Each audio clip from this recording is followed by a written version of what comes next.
పోను బియ్యంకు ఒక కుండ పెట్టిన 1 టేబుల్ స్పూన్ ఆయిల్, ఆవాలు, జీలకర్ర,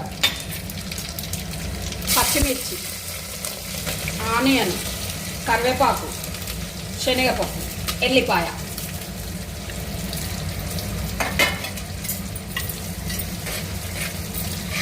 కొంచెం గోలాలి ఇవి. ఇప్పుడు ఇవి గోలినవి వాటర్ పోస్తున్నాం. దొడ్డు ఉప్పు, ఇది మరగాలి మంచిగా. అందులో కొత్తిమీర వేసిన రైస్ వేస్తున్నా. మనం 1కి 2 వాటర్ పోసుకుంటే సరిపోతుంది. ఇప్పుడు కలుపుకోవాలి. ఒక 10 మినిట్స్లో రెడీ అయిపోతుంది మనకు రైస్. ఇప్పుడు ఇది దగ్గర పడ్డది. మూత వేసి ఒక 5 మినిట్స్ ఉంచుకోవాలి. ఇప్పుడు మనకు 10 మినిట్స్ తర్వాత పోను బియ్యం రెడీ అయిపోయింది. ఇది పిల్లలైనా చేసుకోవచ్చు, మనం కూరగాయలు ఏం లేనప్పుడు ఇది చేసుకోవచ్చు అండి.